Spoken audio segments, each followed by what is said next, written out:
down and flush them out. We don't play it with these cutters, bet my youngest chop them down. Welcome to the Reframing the Image of Relationships podcast, where we dive into the heart of what makes relationships thrive. In a world filled with complexities and challenges, this podcast stands as a beacon of hope and wisdom, guiding you through the art of nurturing meaningful connections.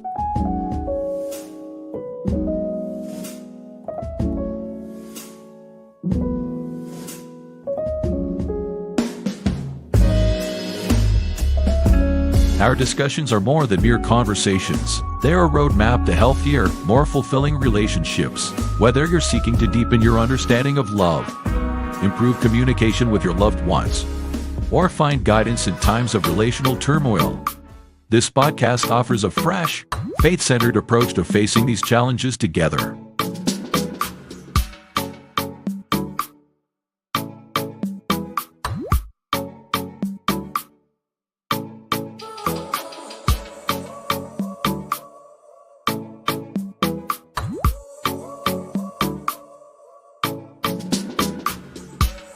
As we unpack the mysteries of human interactions, we invite you to open your hearts and minds to the transformative power of love and empathy. Get ready to be inspired, enlightened, and equipped to see relationships in a new light.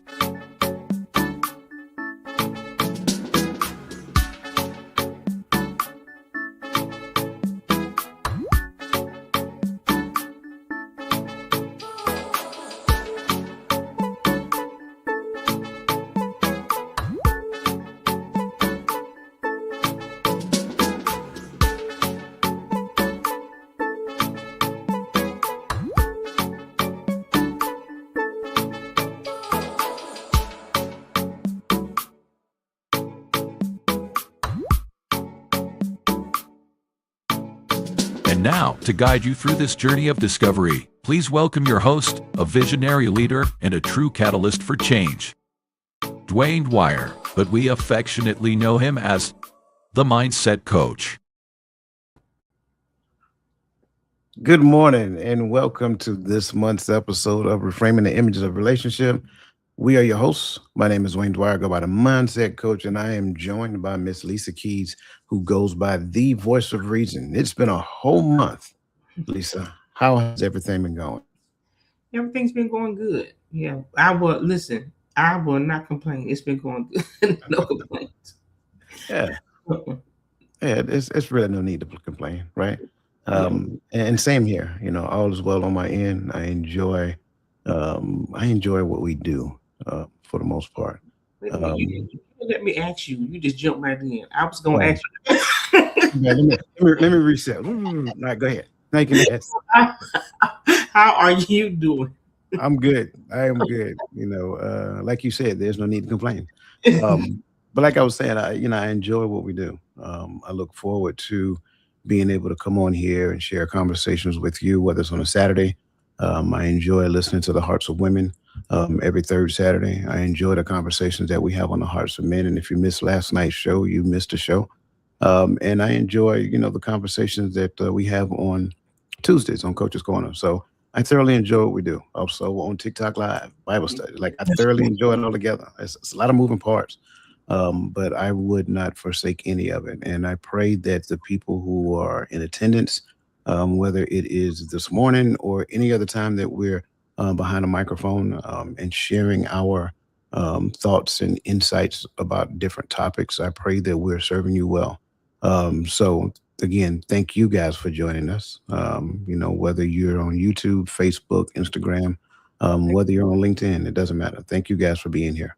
Also, I'm sorry, you about to say something? I was just saying thank you. We wouldn't be able to do this show without them. So Absolutely. Also, if this is your first time, make sure that you find that icon in the lower right-hand corner of your screen if you're on YouTube, and hit that, put your cursor over that and hit the subscribe button. That way you'll know every time that we go live on this channel. Like I say, I thoroughly appreciate you guys. So that said, we like to acknowledge you by name on this platform. So again, get in the comment section, say good morning so that we can acknowledge your presence, because we don't take it lightly. So that being said, as always, greatly appreciate you guys being here and good to see you.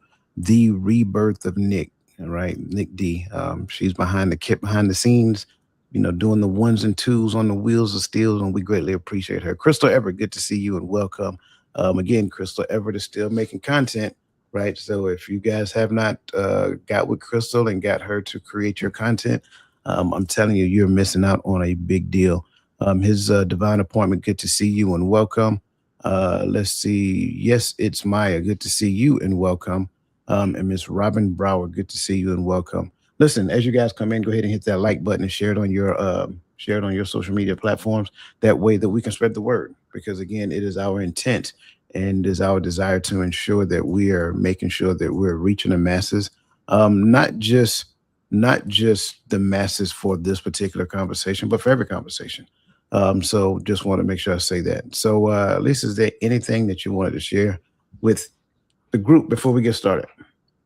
I just wanted to, to clarify to let everyone know about the Hearts of Men. That's every Friday. So that's not just like we do the Hearts of Women every third Saturday, the Reframing the Images of Relationship every fourth Saturday. The Hearts of Men is every Friday. And last night's conversation was good for, fathers, sons, and the communication that they're having with each other. I may not be doing it justice by describing the conversation, but it is something you can tap into every Friday. So just wanted to reiterate that. Thank you for that. So that being said, let's get started real quick. You've been lied to about communication, and that lie might be slowly killing your relationship. Think about it. You've had a talk with your partner, maybe dozens of times.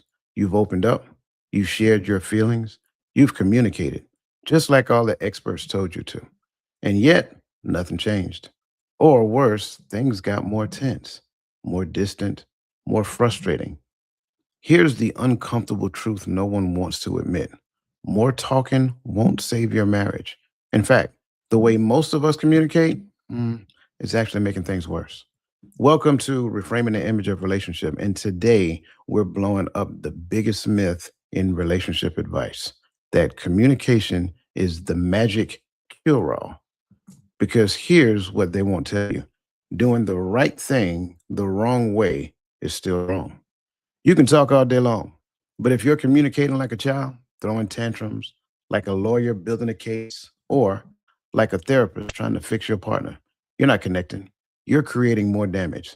So, in this episode, we're going to expose the immature communication habits that are sabotaging your relationship, the ones you don't even realize you're doing. And I'm going to show you what actually works. Not more talking, better relating. If you've ever felt exhausted after a deep conversation with your partner, if you've ever wondered why you keep having the same argument over and over and over again, or if you're starting to think that maybe you two just aren't compatible, this episode would change everything. So, that being said, let's dive in. Now, Lisa, I want to kind of pass the ball to you in this whole big old basketball arena of conversation we're getting ready to have, right? Because I've been there. I've been that person that has been the catalyst for conversation. And I'll be completely honest with you.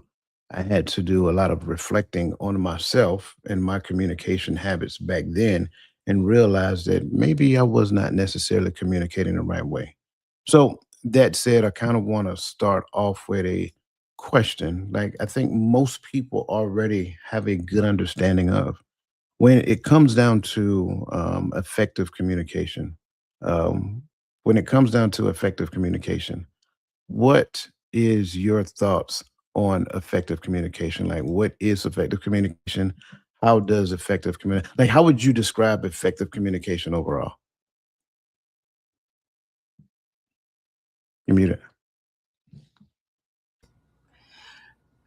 I would say that this is something that I'm continuing to learn as well, right? Because I know in the past I did not always communicate effectively. So when we go into a conversation, it's, to me now I know it's about a resolution or coming to an understanding. So when I enter into the conversation, that's the goal. But if I enter into the conversation with any other intent that I want you to see my point, or I want you to if I enter into it like I'm going to make this person see my point, I think that's more so of the thought when you're entering to a conversation in as a female. I'm going to specifically say for a female. I'm not going to say absolute, but I think sometimes that is the way that we enter into conversations versus with gaining an understanding, wanting to make sure that we come to a resolution so that we can have harmony and peace. Yeah. And then sometimes that means, sometimes peace is there, but maybe the person don't feel harmonious, but you can get there. So I hope I answered the question. You did, and I think you may have given the answer that I'm getting ready to the question I'm getting ready to ask in it, but I want to kind of spin off of it because I think we have to make the dots connect. So as a communicator, how do you know that communication is effective? Now, I know it sounds like the same question, but really it's not. How do you know that communication is effective? I think you know it in the midst of the conversation, right? You can see the transaction in communication. You can see the body language. You can see that we're coming to a resolution. We have an understanding. I think it happens as you are communicating, right? Are you identifying what I'm saying? Are you asking me questions? Are you understanding? Are you trying to make sure that we're coming into it and I'm not coming into it hot-headed and making it about me, right? So I think when you come into it, you'll begin to see the interaction. It may be tense initially coming in, yet the coming to the understanding is what we need to do. And sometimes that requires us to identify that there is some conflict and why. Yeah, I like that response, and I think because I want to answer the same questions as well, and I like the fact that your response was understanding. And I think the problem is we believe in most cases that understanding means that you get the understanding that I want you to have. And that's not ideal. And that kind of goes back to what you said previously. And if I can paraphrase what you said, it was all about I can't go into a conversation with a preconceived notion of what the outcome should look like. Right. Now that takes me all the way back to effective communication because you guys have seen the diagrams. You have the sender, the message, and the receiver, and then feedback. That in turn describes effective communication, the blueprint, the framework.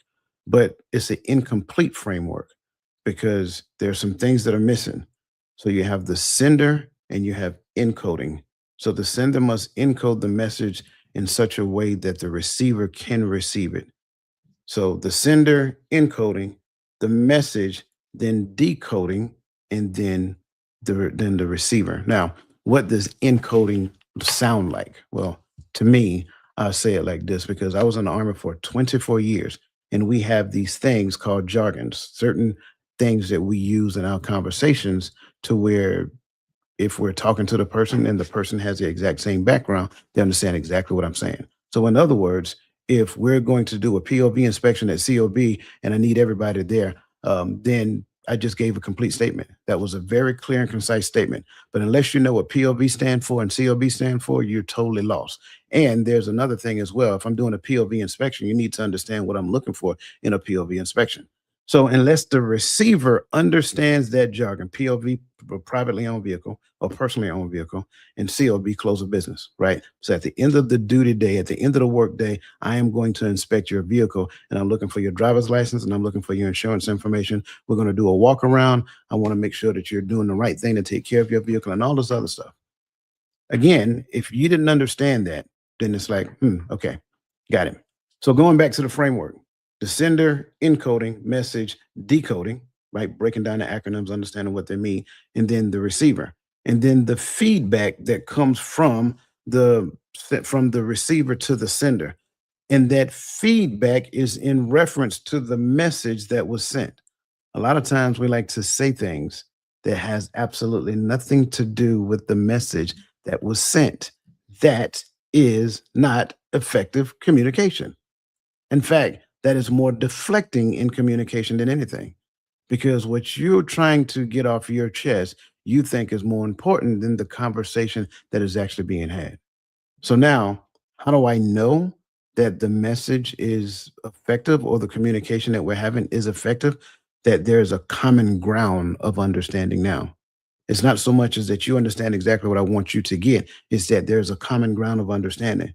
So now within that exchange, and I move from, the conversation at, POV inspection to a disagreement, to get to a conflict. And I like the fact that you use the word resolution because you guys know I like to do wordplay.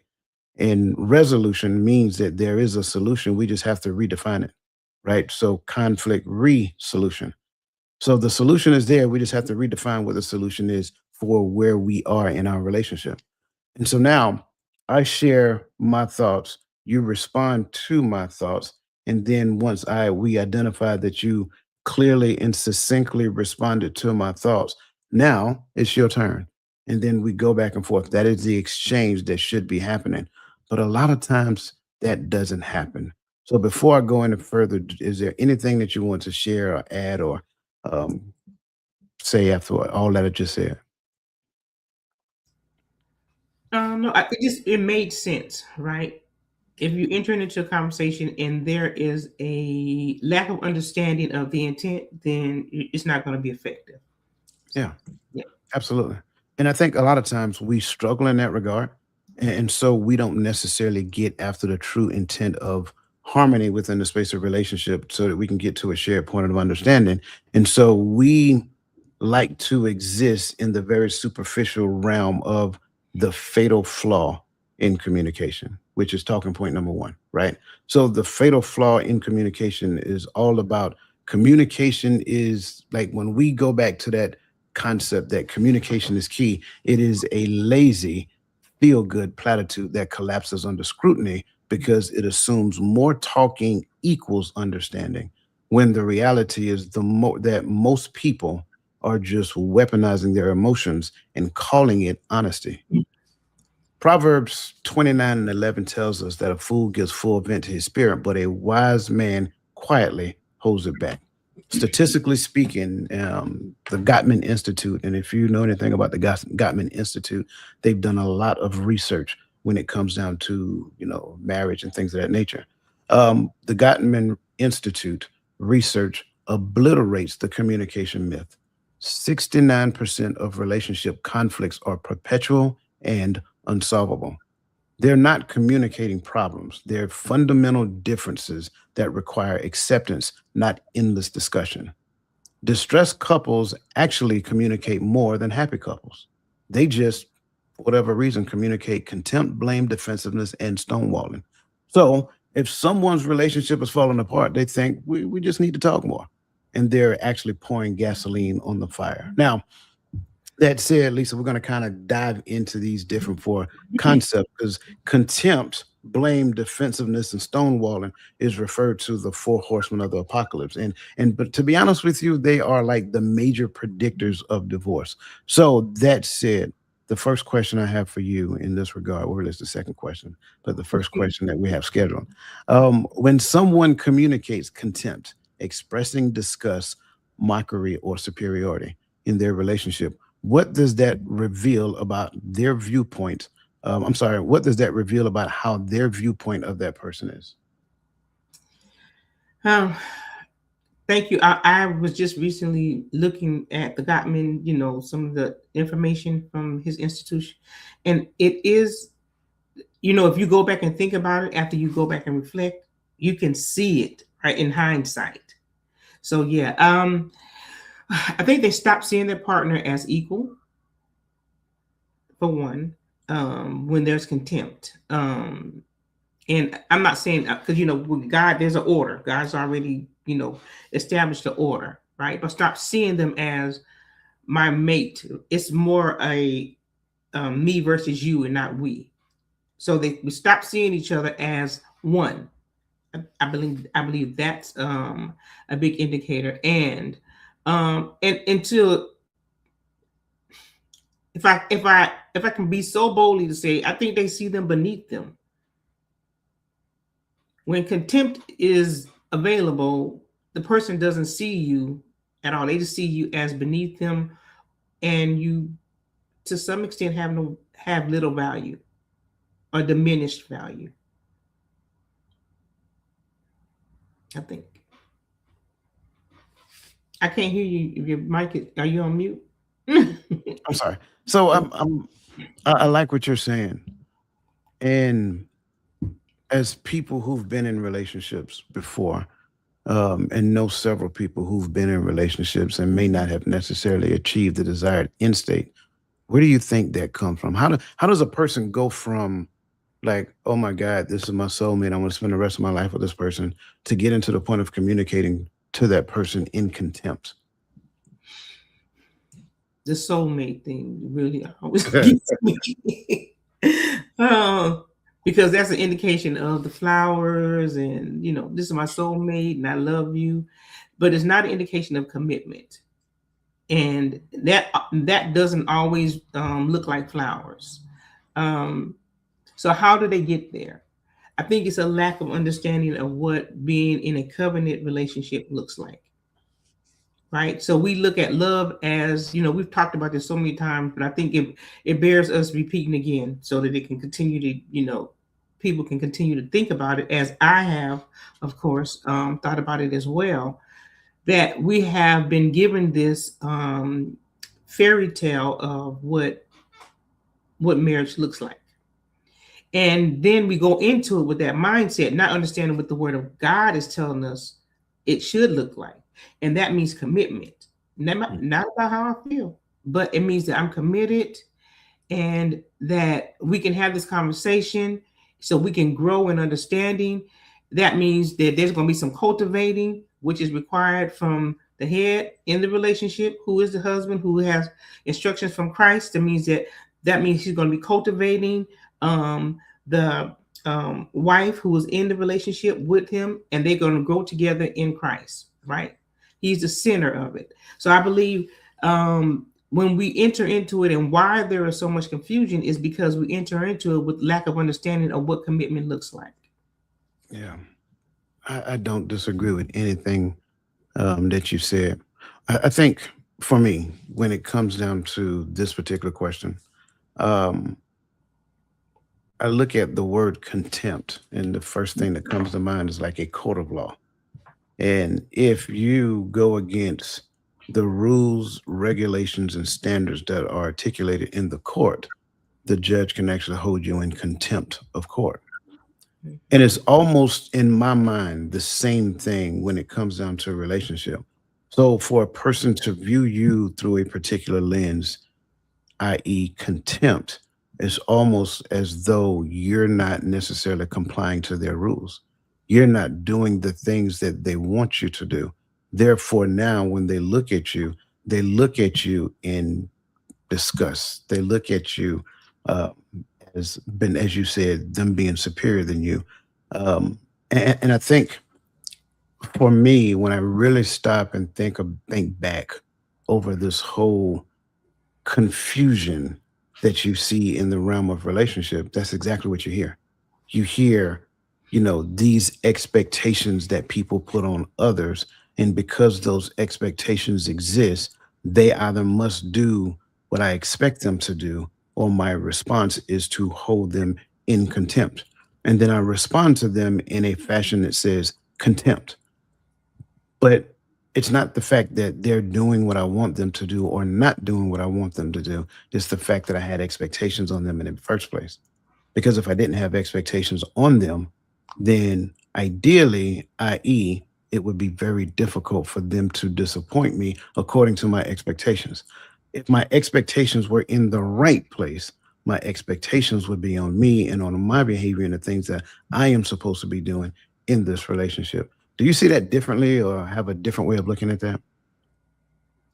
No, because I think when you say contempt, right? I mean, that's a strong word for anyone who's in a covenant relationship, supposed to be, right?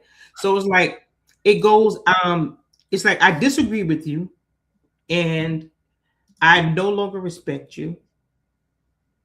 And it's not about my emotions, but now I am jury trial and, like you said, I have already deemed you guilty. Well, we already know who paid the price for everything. So I agree with what you're saying. Yeah. Yeah, because I'm just saying, like, I catch somebody rolling their eye at me, all bets off. I'm just letting you know. I'm just, it is what it is. I only really got to see it one time. Why? I'm not. Why just one Yeah, time? Why? because you've already given me the sign and indication of what's really going on right now. This relationship ain't about the relationship; it's about you. And I'm trying to tell you, I'm just putting it out there for those people So out there this who know. Listen, eye roll is a cut. I roll, duct tape coming out the closet. Now, listen, I'm joking when I say that. Don't be duct taping nobody and say, "Coach, I duct tape you." But again, those are indicators. You rolling your eye at your partner, that's an indicator, right? I think those things are indicators that we have to be consciously aware of. Let's sit down and talk about that. You're rolling your eye. Oh yeah, let's have an honest conversation right now. Because what you ain't gonna do is roll your eye at me and we walk away and act like that didn't happen. We're gonna have this conversation right here and now because the decision needs to be made. I'm just being honest. If you feel that way, let's just go about your business. I'm going about mine. Wait a minute. The eye roll. Eye rolling is an indication of contempt. I'm trying to tell you. Okay. Yeah, listen. Okay, I'm trying. I get it. You don't know what you don't know. I'm asking for the people in the audience. I'm helping the people. I'm helping the people. Right there you go. Eye roll equal duct tape.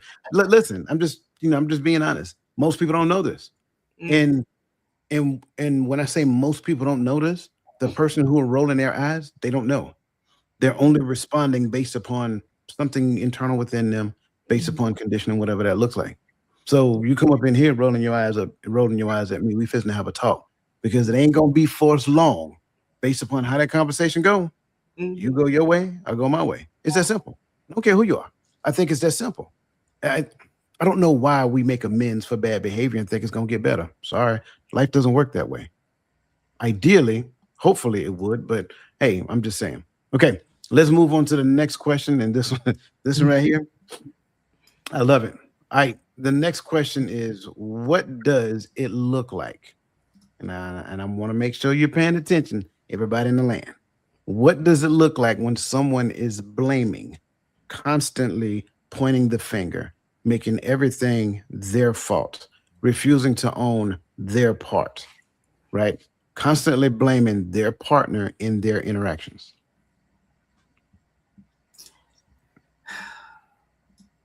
You're not taking accountability for your behavior.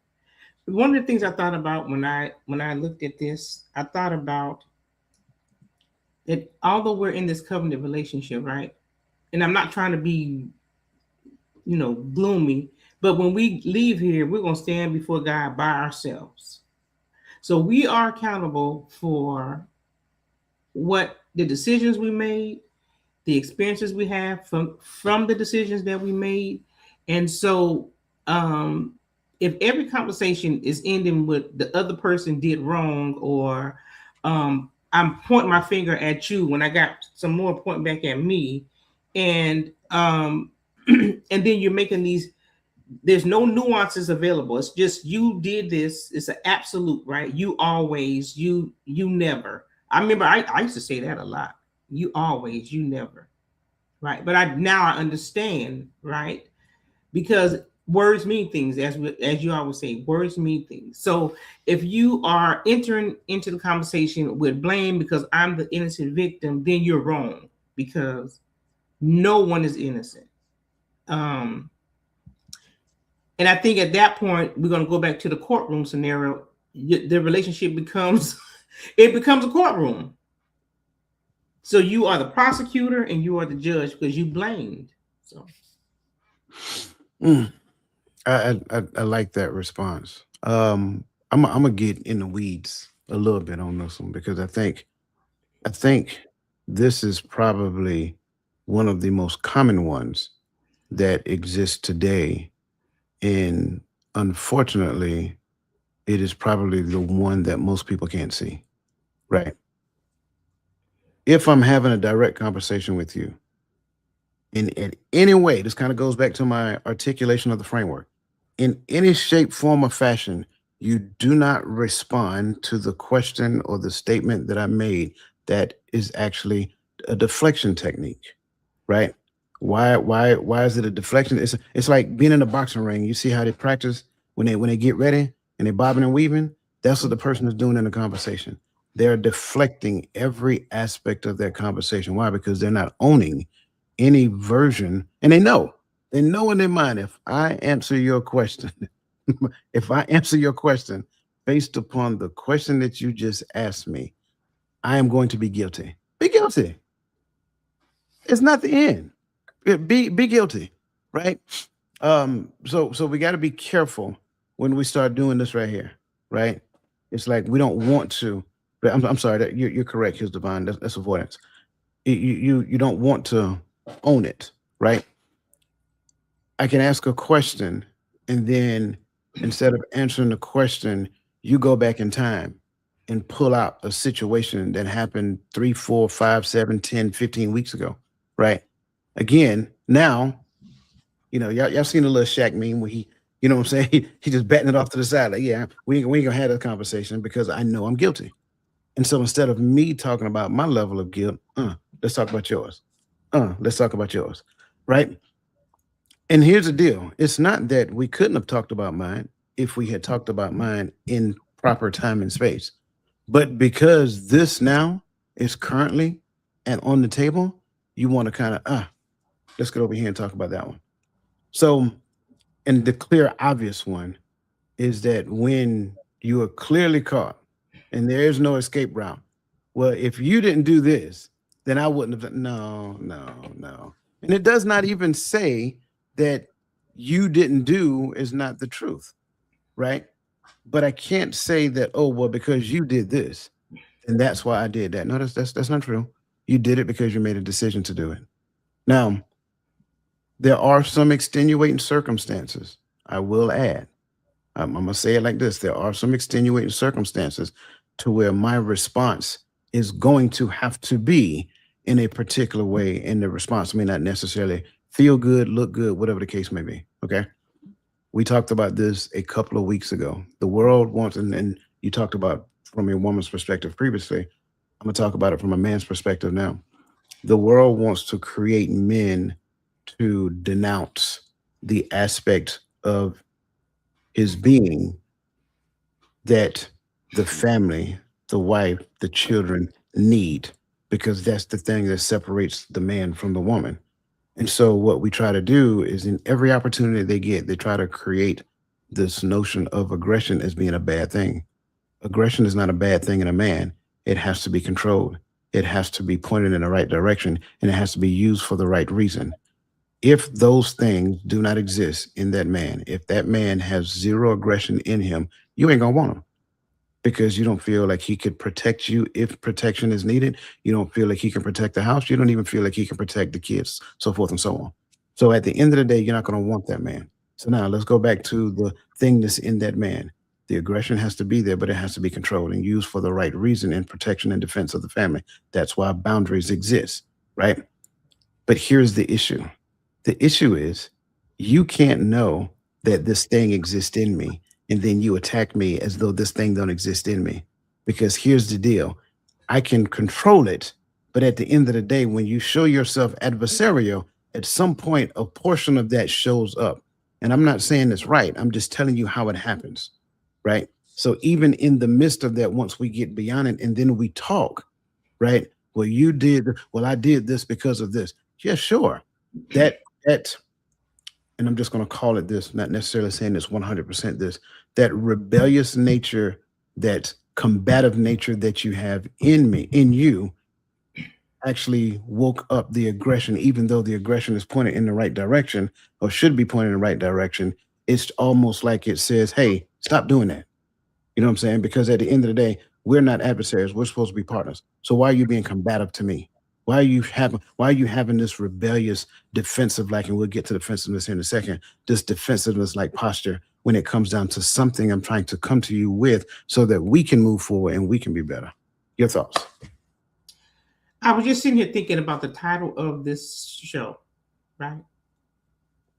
And more talking won't save your marriage. And when you think about these different aspects of communication and how we have gotten it so wrong, because we didn't have the information, and many will say tools, to identify when we're going down a path of destruction. Right, rolling your eyes. I know there's a cutoff for you, so so so um, I'm just thinking, actually, as I was listening to you talk about, we always hear communication is the key to being in relationship, right? But if you don't know how to effectively communicate, you're going to be going in the circle that we talked about. I'm coming into the conversation and trying to avoid being asked a question, and it made me think of let your response be nay and yay. That's what it made me think about, right? And so going into the conversation with the preconceived notion of when I leave up out of here, I'm going to be right is the wrong posture. Or you're going to hear what I have to say is the wrong posture, because it is not about you. Then you made it about yourself. So those are some of the thoughts that I had as I was listening to you. I'll go a step further. Very unpopular statement I'm about to make. Anybody who ever paints the picture that they did absolutely nothing wrong, they're lying. That's what the Bible says. if you say that, well, I'm just saying, if you say that I don't lie, I'll find the scripture for you. You sitting there. That's exactly what it says, because it's not true. It's not. Yeah. So I had to equate it to that, because that's what it. I mean, but people don't want to talk. People don't want to talk about the truth. They want to talk about their truth, right? Which is why it became such a popular statement. Because at the end of the day, they don't want anybody to challenge their truth, because they're the one that's telling the story. Well, if you're the only one that's telling the story, and there are multiple people that can tell that can tell the story, but you want your story to be the only story that's being heard, that is an indicator. I'm just saying. So be careful with that. I think the world, when you go pay attention to the world information, the world is not for marriage. Pay attention. You have to pay attention. The world is not for marriage. They're teaching you all of the things to do the wrong way. And then with that being said, you're going to go through depression, you're going to go through anxiety and all this other great stuff. Then you're going to have to go see a therapist, and then you go see a therapist. Remember, therapy is becoming popular now, right? So you go see therapists, and then what does the therapist end up doing? They medicate you. So who does it benefit overall to make you anti-marriage? If they if they make you unmaritable, I made that word up. It's Googleable, right? If they make you unmaritable, and then you go through these bouts of frustration, depression, so forth and so on, and then you go to counseling, then counseling say, well, hey, we're going to treat you with this depression by giving you this depression medication, or we're going to treat anxiety by giving you this anxiety. It benefits big pharma. So it is a system that is working behind the scenes that you're experiencing, whether it's, and I'm just going to call a spade. Y'all don't come from me. Whether you experience it in the school system, whether you experience it in the job system, whether you experience it in commercials, whether you experience it on social media, all of these things work together for the sake of the grand plan that they're putting together, and most people can't even see it. All right, I'm off my soapbox now. Look, let's dive into the third question, and the third question here is all about blaming. Now, what? Huh? We do blaming already? Oh, I'm sorry. I thought we just did blaming. You're right. Defensiveness. I apologize. I do have another blaming question. Can we back up one more? I got another blaming question. When a person is blaming another person, why do you think that is? Why do you think people blame other people?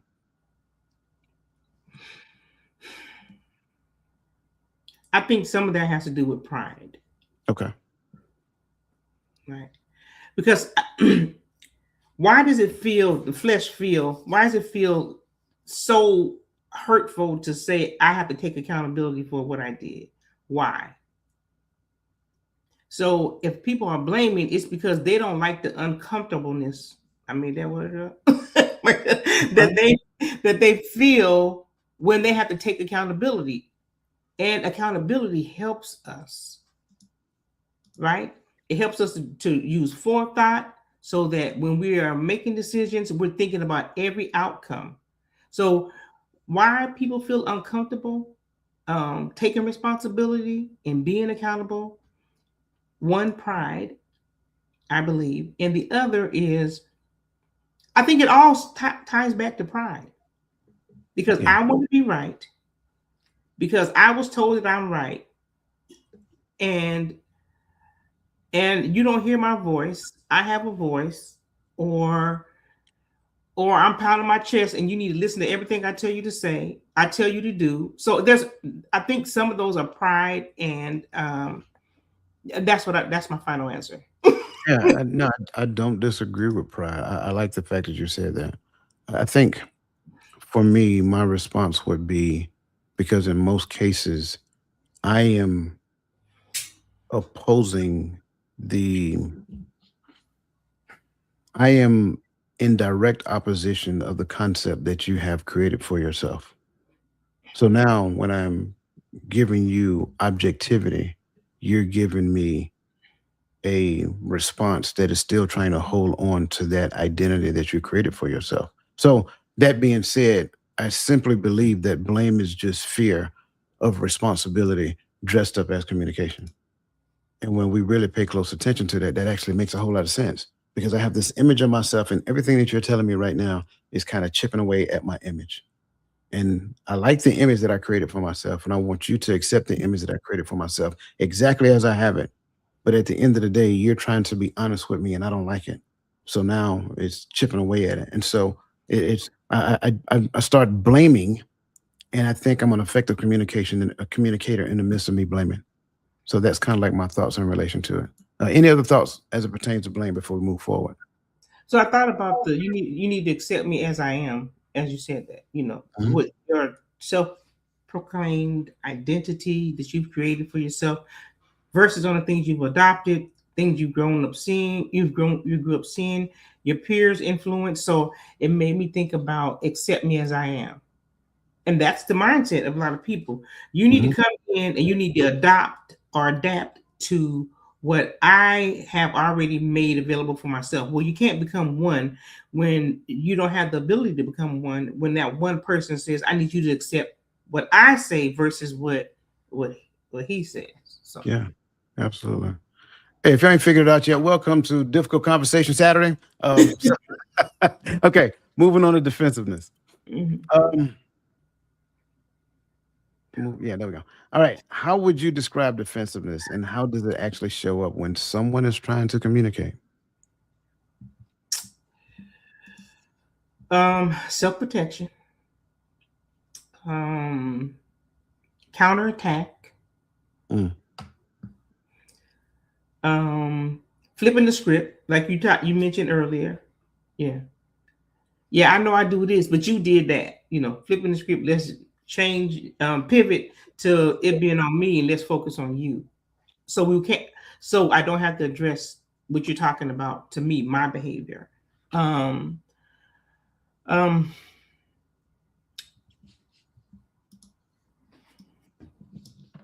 and I think to some point, right, defensiveness, there is this wrong perception that my character is being attacked, like the mm, identity that you mentioned earlier. mm. I see what you did there. I don't disagree with you either. Um, I think when it comes down to defensiveness, when you're in a conversation, right, and like you said, I mentioned some of this previously. When you're in a conversation and you hear the "yeah, but you," right, that is a definite example of defensiveness.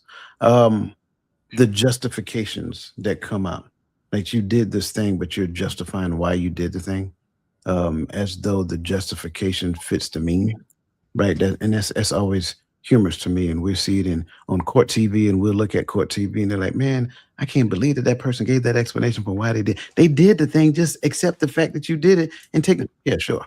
But in conversation, you do the same thing, right? The counterattacks. Counterattacks is a clear indication of defensiveness, and especially when it's now we're getting into the name calling piece of it, right? That is you trying to protect. It's almost like an animal. When an animal gets backed into a corner and they start, barking and jumping at the individual, they're doing it. They're being defensive. They feel like they need to protect themselves, right?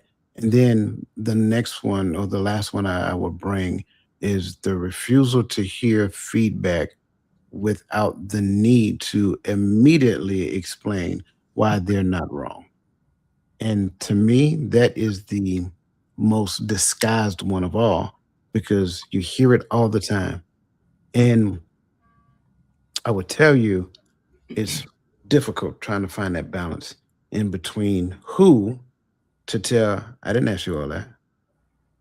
And the other person to where it's like, it's not even worth having a conversation because I know how it's going to go. And so the explanation, anytime a person get into, well, I said that because, or I did that, it's irrelevant.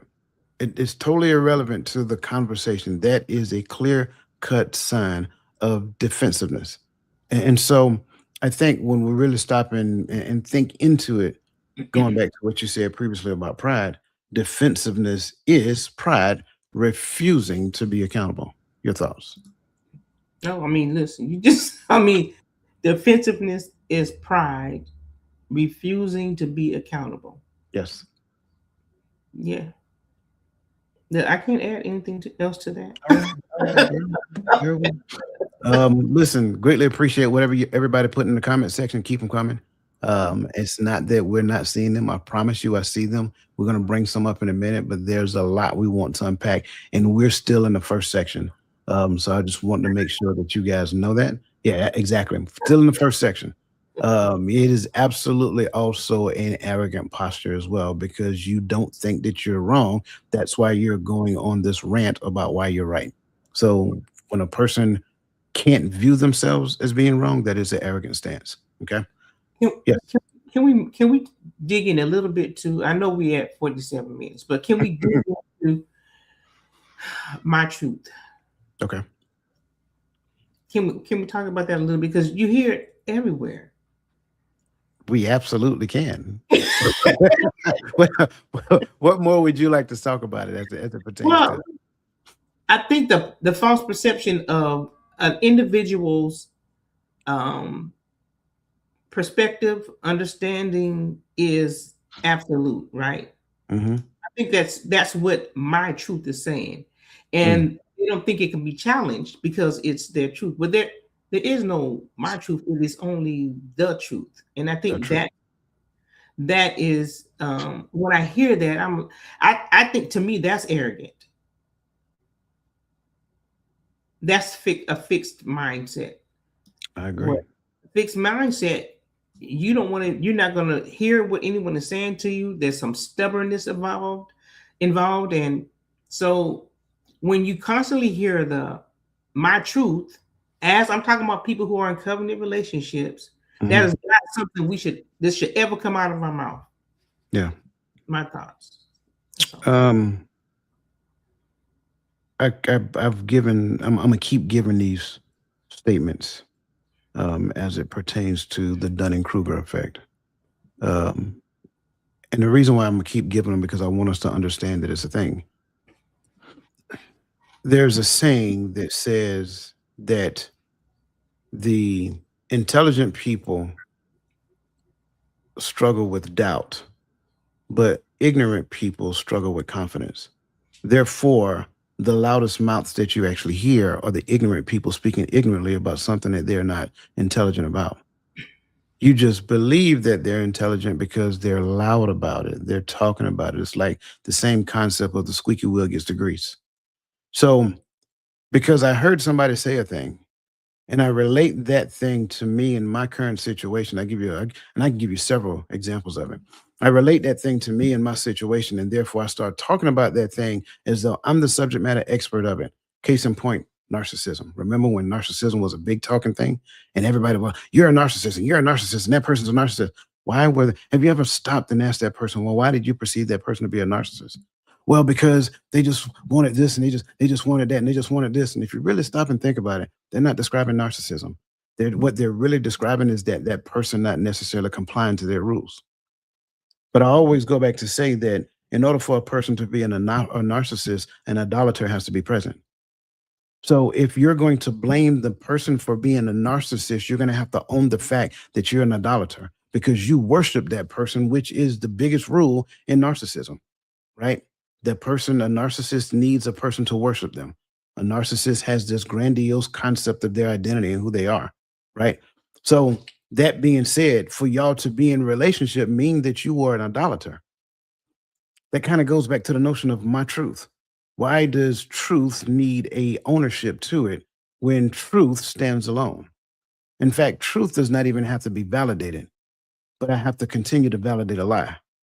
So the fact that you're saying my truth, in essence, reveals the fact that what you're telling, you probably know it is a lie because it does not incorporate the other side of reality, which we all do recognize, hopefully, if we pay attention, that my perspective reveals to me my interpretation of reality.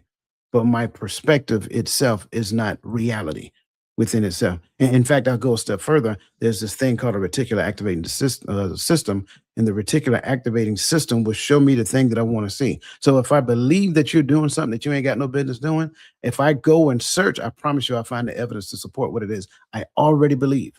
Not that you're doing it. I found the evidence that lead me to believe that you're actually doing it.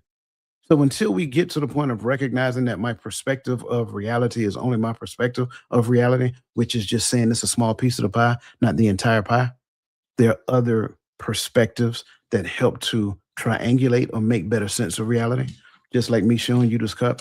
If you see this cup, you're like, oh, that's awesome. What did I say? And you'll be caught up in all of this right here. But that's your perspective of the cup until I turn it around and reveal that there's another side of the cup that you can't even see. That's how perspective works. And until we get that part, we'll get, well, my experience is, nobody cares about your experience. Your experience is your experience and it means something to you. Yes, but your experience does not override my experience, which means your truth is no more important than my truth. And if we stop owning truth and recognize that in the space of interaction, your experience plus my experience reveals the entirety of the relationship as we see it. But there's still a gap, and that is the truth. So now we got to take our experience and compare it to what the truth says. And until we do that, it's still a lie.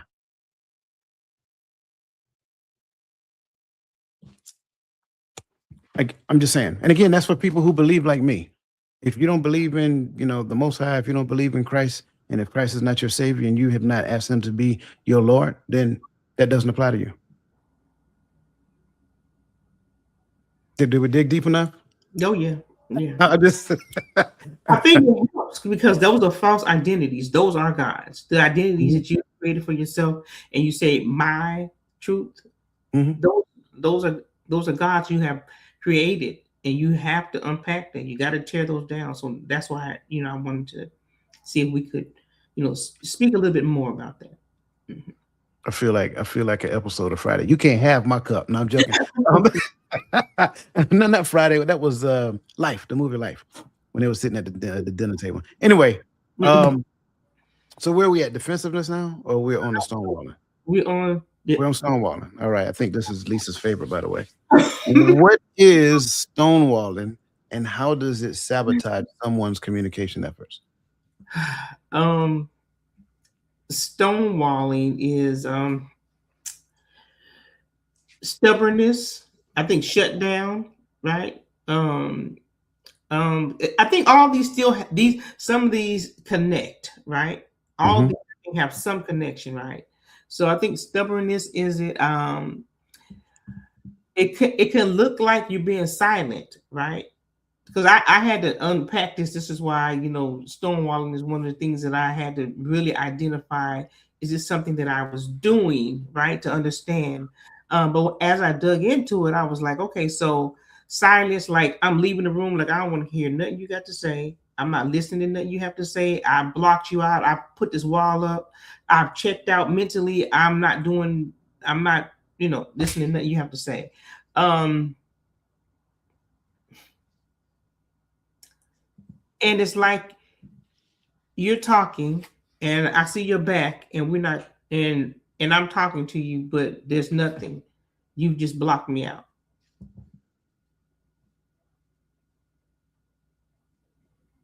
Yeah. Yeah. I think, I'm sorry, were you done? Yeah. I didn't want to talk over you, and you may have been still thinking. Um, it's everything she just said. The key is conflict, though, right? In most cases, most people don't stonewall until conflict arises. And so it is ultimately you shutting down. It is ultimately you going silent in your refusal to engage or emotionally checking out of the entirety of the situation or the entirety of your partner. And I think there's a part of it to where you feel that you're protecting yourself. And so I guess my next question for you is that is stonewalling protecting yourself or is it punishing your partner? It's it diminishes the boundaries of the relationship because the Okay. boundary you have to protect it's inside, right? So if you are not if you're not trying to protect it, then you're trying to destroy it. Mm, I get it. I view it as I think a person believes they're protecting themselves, but the result of it is that they're punishing their partner. Like I always talk extremes, and you guys know that. And so you may not necessarily feel comfortable in the midst of a conversation, and you may be like, "Well, I just can't deal with this right now," whatever the case may be. No, sir, no, ma'am. That ain't fixing to happen. You don't get to put another adult in timeout. I think that's the problem, right? You think that at the end of the day, in your attempt to protect, you get to put your partner on the shelf until you're ready to come back and have this conversation, and that is 100% error, without question. I think, and I know we talked about it before. There's a way to do it, and the way to do it is to ask for time out. Can I take a few minutes to gather myself, and then we come back together 10 minutes from now to finish this conversation. Go get you some water, walk around the house barefoot, let your feet touch the concrete, whatever the case. I'm being whatever you got to do to recharge your batteries. Do that, right? And then come back in 10 minutes and participate in the conversation. Just because you're uncomfortable does not necessarily believe that it's not right. And I think that's what we do because my identity is being challenged. You're telling me that, how I view myself is not accurate, and I got to do the handshake thing. Um, right. And again, and it's not just women. I don't want people to think that women only people, men do it too. Right. And I tell you why men do it because there's a fear that exists. And I'm just being transparent in this moment. There's a fear that exists that if this conflict heightens and it becomes physical, which it should never do, by the way, I'm the one that's going to get punished always. So, under the under the umbrella of this whole scheme we just talked about previously, there's also the law. And the law exists, and we already know that we're going to be on the wrong side of the law if we get into it. So now, because of that, there's a natural fear that exists in most men. Therefore, if we get into it, I'm going to get quiet. I'm going to kind of stonewall just a little bit. Why? Because I don't want it to go to that level. See, now we're having an outside impression interfere with our relationship interaction. That's why I say the things that I say the way that I say it. Because if you don't have the capacity to do a thing in you, then you'll never do it. If a man does not have the capacity to put his hand on a woman, then he'll never put his hand on a woman. But if a woman don't have the capacity to challenge that man to put his hand on her, then she'll never put that man in a situation where he feel he need to protect himself, defend himself, whatever that looks like. And I'm not saying one is more right than the other. I say both exist. And I'm not saying that the reason why men stonewall is accurate. I'm just telling you what reality is. And you've seen it a lot of times to where people say, well, if this person has the ability to put you in a compromising situation, that's what they're saying. So when we look at stonewalling, stonewalling is not good. I don't care which way you go with it. It's not good because in essence, it's punishing the relationship. The relationship is trying to get you two together to work out your conflict. Conflict is always the manifestation of something that exists inside one person. When you bring it to the table, ideally, we can talk about it. But like I said, if I am not the creator of said conflict in you, I have no allegiance to that conflict. So that being said, it's your responsibility to work out. I'm here to help you work it out if you allow me to help you work it out. But I'm not here to take ownership of it. And that's where we always get into error. So when we look at stonewalling, stuff like that, I think it's important because we'll believe we're doing the right thing, protecting our peace. Newsflash: peace don't need protecting.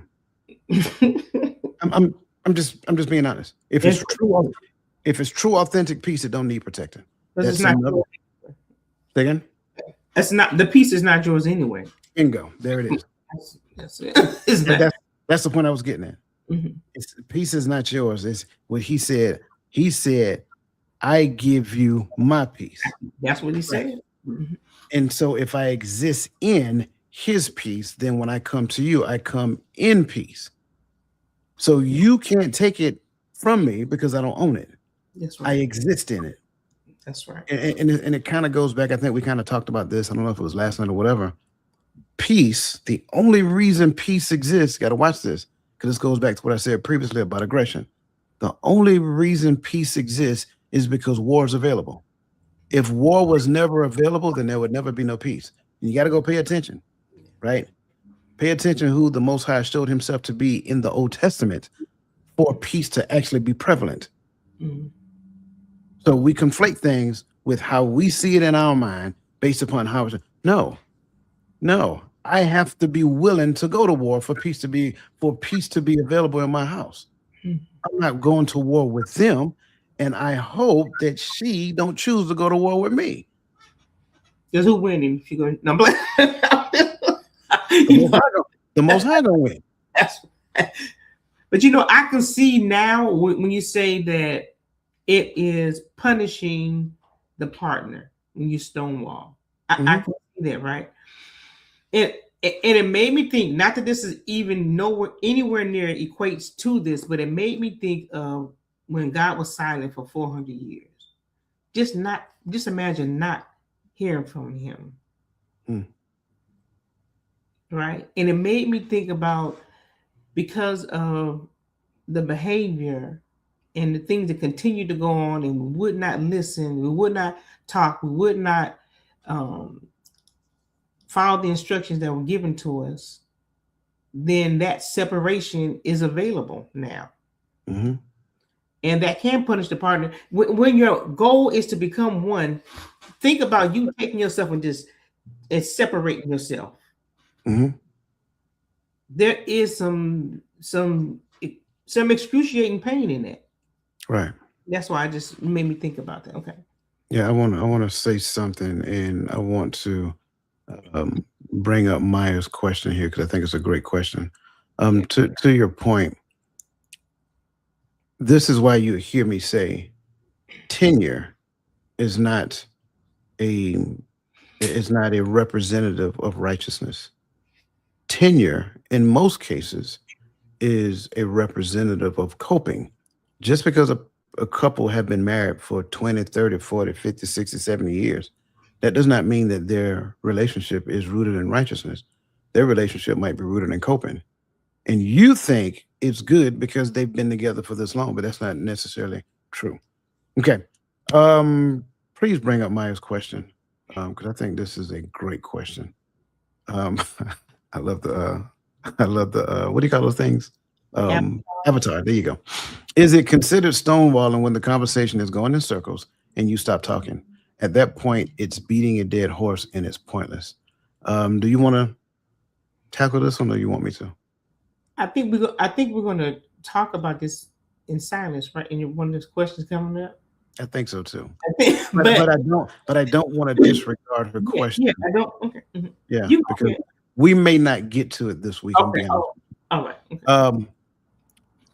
Let's go back before we jump to stonewalling, because I think stonewalling is kind of like the end result, The concern for me is the going in circles. Because if we're going in circles, that means that we're not effectively communicating. I am saying a thing to you, and you are saying your thing to me, but we're never actually responding to what the other person is saying. Therefore, now we're going in circles. So I don't like that you put my cup in the dishwasher because this is a custom cup and I really like my cup and I've asked you not to put it in the dishwasher and you keep putting it in the dishwasher. Well, I'm the one that's washing the dishes and things of that nature. So notice that response was not in response to what I just said. And I know a lot of times we're conditioned not to respond to people because we just got to get it off our chest, right? That's what the world teaches, right? Get it off your chest. Don't be silenced. Make sure that people hear your voice. Got it. No one is trying to silence you. That's for starters. But it's being projected as though we are, as though we're living in 1918 and we got a horse and buggy and carriage in the yard, and that's how we get to the market. No, that's not. We're not there anymore. So we can't take historical references and make them today's examples. So that said, why are we going in circles? Am I responding to what you're saying? And are you responding to what I'm saying? And I'm just going to use Lisa for an example since she's on the screen. If Lisa don't respond to what I say, soon as she do this, I do this right along with her. That wasn't the question I asked you. Can we focus on the question? I'm serious. Because this is me trying to stay in conversation with you, right? And no, I'm not dancing for people who just tuning in, right? Right. This is me trying to stay in conversation with you. So when you slide, I slide. Oh, what? No. Come on back. Come back real quick. And I promise you answer my question. I'm gonna get to that point. But I wanted to understand why. If I asked you not to put my cup in the dishwasher, why did you feel it was necessary to go back and put it in the dishwasher anyway? Is it that my question wasn't? Is it that me requesting this of you wasn't valid, or is it that you don't care, or is there something else I'm missing here? Help me out. Right? Well, I just come on. I just want you to answer my question. That's all. But I'm just wait. I want you to answer my question. That's how you avoid. I'm not making a TikTok movie. I cut it out. And this ain't a new line dance either. That's how you avoid talking in circles. You move with the person and you hold them accountable of the conversation that you're trying to have in the here and now. And then eventually they're going to feel, I'm telling you the goddamn truth. They're going to feel uncomfortable and they probably should ask for a timeout. Right. And if they get to that point, oh, I'm just not going to deal with this right now. Wait, hold on, wait. Instead of acting like that, why don't, because I can initiate a timeout when I see you get flooded as well. Right. Why don't we take 10 minutes and come back here and finish this conversation, because this is important and I don't want to let it go. Now, if they just totally refuse to do it, I can't own that. Right.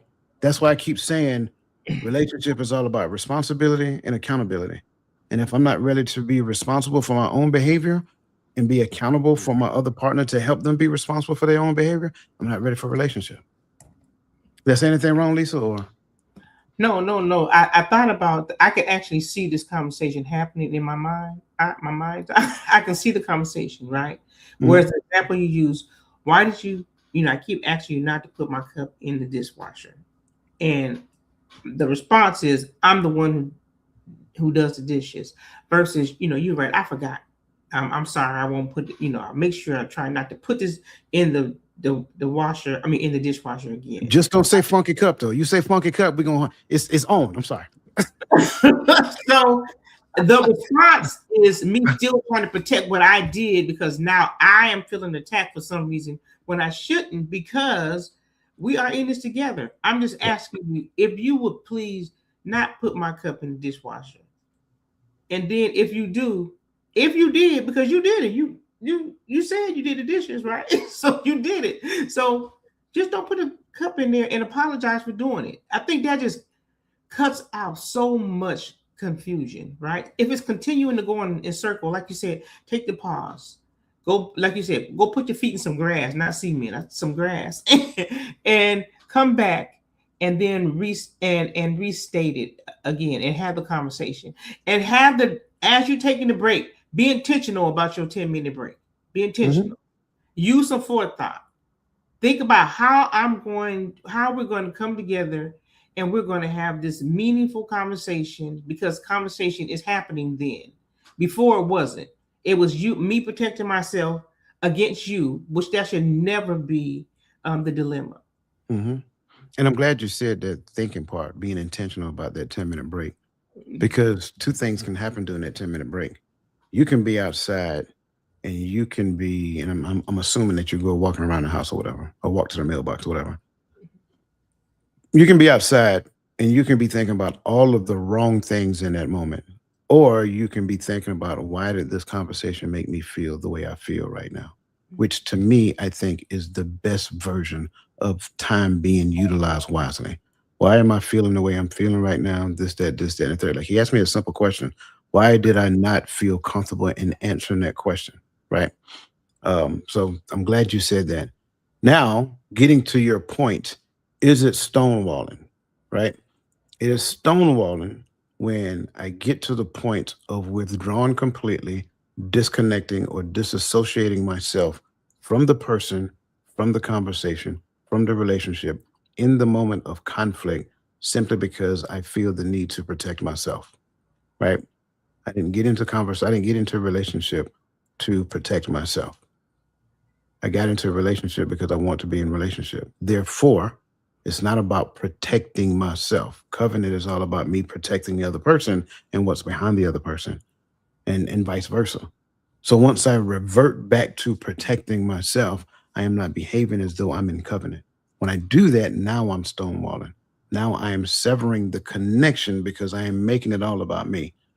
And I'm saying it from the perspective as though I'm stonewalling, right? The other side of it is if I see my partner stonewalling, there's a responsibility that I have in me. I need to see if what I'm doing, if what I'm saying, if my posture is aggressive towards her. That's why I talk about the men's posture, right? Right. Because we have aggression in us. Am I aggressive towards her? Right. Well, if the answer is yes, then that's not the final question. Why am I aggressive towards her? And if what I observe is that she is aggressive towards me, that's a point of conversation. I need to address your aggressive posture, because your aggressive posture towards me actually puts us in a situation of adversarial approach. And I meet aggression with aggression. So I'm going to ask you not to do that, right? Because. And so now there's some things that can be seen here. There's some things that, so both of us got some things to work on. You know what I'm saying? But I think to, because there are times, I'm just going to be honest with you, there are times where you really do need to back up. I'm just being honest. There are times where you really just need to back up and take a pause, take a deep breath, whatever the case may be. And that's that tactical pause I talk about, not withdrawal. Withdrawal means that we're not going to talk about this conversation until the next situation arrives. Well, bad news doesn't get better with time. So I hope we answered your question, Mike. That was a phenomenal question, and thank you for it. Um, do we have any other questions before we move on? Any other thoughts you want to share, Lisa? No, I am really truly enjoying the conversation, and want to thank Maya for the question as well, because I think these are the conversations that we need to have that are important for us to be effective in communication and to shed off of those old identities that we've adopted and that we bring into um, what we hope to be healthy and thriving environment so that we can grow and continue to grow. I'm thankful that we had these conversations because they're necessary. That's all. Yeah, and for the sake of time, I'm not going to move on to the next section just yet. Okay. I have another question to spin off of this, Okay. because I know that somebody's in the background and they're assuming that what we're saying is silence is bad, and maybe this kind of goes along with Maya's question, right? I'm assuming that they're believing what we're saying is silence is bad. So how do I know? And this is for you and everybody in the comment section, please. How do I know whether silence is wisdom, which is in essence choosing not to engage in toxic conversation, or stonewalling, which is in essence weaponizing withdrawal to avoid responsibility? I ask it again because I want everybody to hear it. How do I know whether silence is wisdom, which is choosing not to engage in toxic conversation, or stonewalling, which is weaponizing withdrawal to avoid responsibility. I would say intentionality when if I think about this, right? What is your intent for being silent, right? Is it so that you can really consider what's being said and do some of the introspection or self-reflection that we're required to do, right? Or am I thinking into what's really being said? Like the 10-minute break is a part of what I'm thinking about when I talk about when I'm considering the silence, right? In that 10-minute break, what are you doing, right? Are you making sure that you are considering every aspect of what's being said in that conversation, how you need to approach it so that you can come to a healthy resolution so that there can be peace in your home, right? So silence is sometimes, and that's what I think that's what I used to do. Well, I know that's what I used to do, right? It was like I thought that I needed to be silent because when I can, but this was the wrong aspect of why I did it. So that's why I say intentionality is important. I think the wrong aspect was I'm going to be quiet because I can take it. And that wasn't addressing the conflict in the moment. That was me saying, I'm trying to keep the peace. So I think that I can keep the peace if I'm silent. And then, like you said, it builds up until the next situation occurs.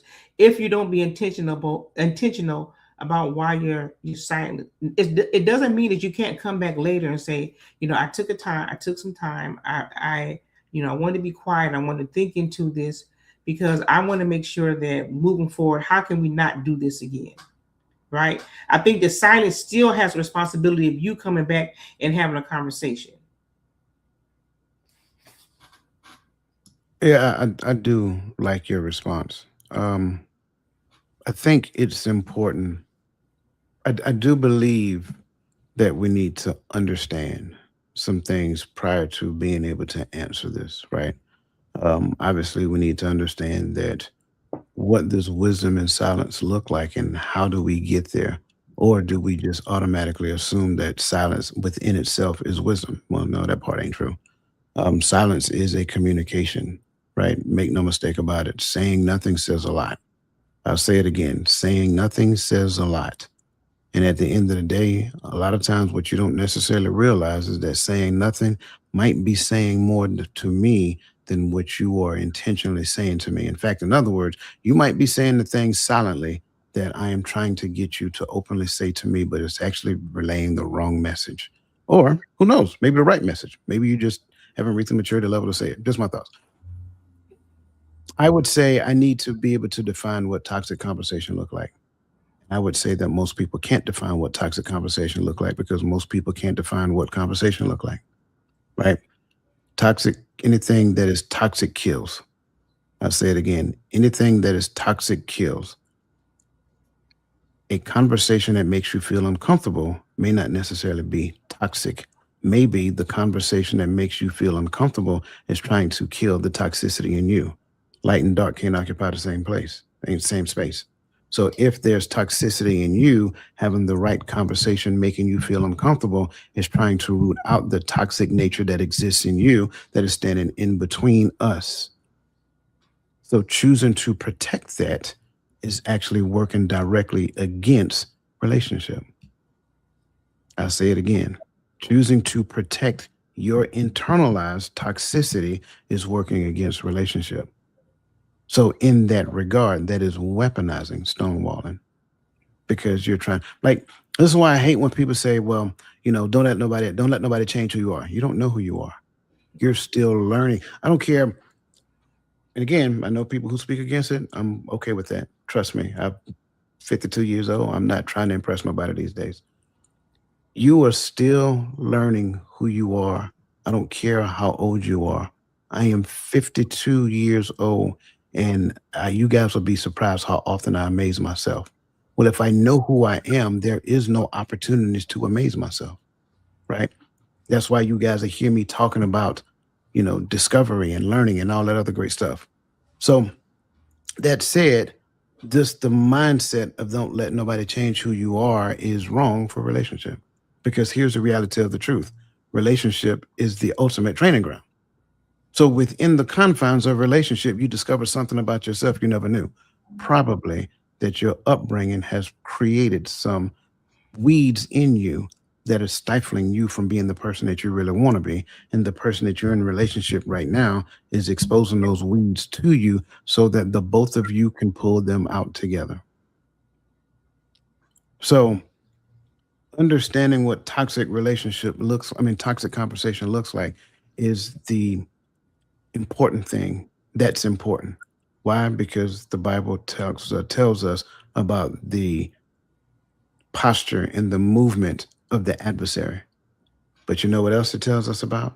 It tells us about the hope and the promises of the Most High. Mm. So for me to be aware of what toxic conversation looks like, I can't be solely aware of what toxic conversation look like. Therefore, the only type of conversation I talk about is toxic conversation. Because if that's the case, then you are guaranteed to be a participant in toxic conversation. So if I can't also tell you what a healthy conversation looks like, what good conversation look like, what relationship conversation look like, what connecting conversations look like, that might be the problem. Yeah.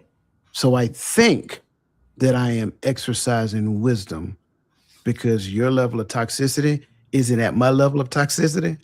So in essence, that's what ends up happening. And so I'm protecting my level of toxicity from your level of toxicity. That is probably more common than anybody really want to be honest about. I think I'm protecting it. I think I'm exercising wisdom. But really, in that regard, that is weaponizing. Your thoughts? I mean, just as weaponizing wisdom that's just that's a whole show by itself, I think. Yeah, that's a conflict. Just it's a conflict. There's the term weaponizing wisdom. Just Mm-hmm. Mm-hmm.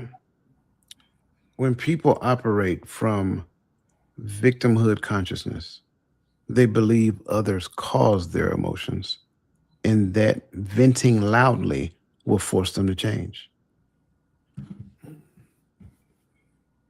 Oh, I see. So they being aggressive so that you can see my point of view and concede. Exactly.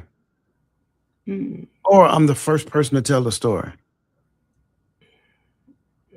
Okay. because I'm the victim. That's victimhood consciousness. But if I really know who I am in him, I don't have to tell the story at all. Yeah. Yeah. But there's another aspect of it because I can evolve from that, right? Mm-hmm. And I can recognize that my emotional reactions expose unhealed wounds. And that's where the real transformation begins. Not in like another exhausting conversation. That said, I'm gonna put a pin in this conversation and we're gonna have to pick this up next month. Remember, we only touched on one talking point. So but listen, I think it's that important for us to understand these things in detail. Because I'm telling you without any doubt, these four things we talked about today is ultimately the destroyer, the killer of relationships. So that being said, listen, Lisa, I want to turn it over to you and just kind of share your Wait. Yes, Maya, I'm sorry. I apologize. Lisa, I want to turn it over to you and allow you to share your final thoughts and things that you just wanted the audience to take with them for the next 30 days until we meet again. Okay. This conversation has been, I think you please go back and listen to this. That's going to be the first thing that I would suggest, because we do want to make sure that we have healthy relationships. And the name of this particular podcast is Reframing the Images of Relationships. And identity is important in the image. And so I think it's so very important that we take our time to understand how we want to be in relationship, how we're going to talk to each other. If we're one, we're talking to each other as if we're talking to ourselves.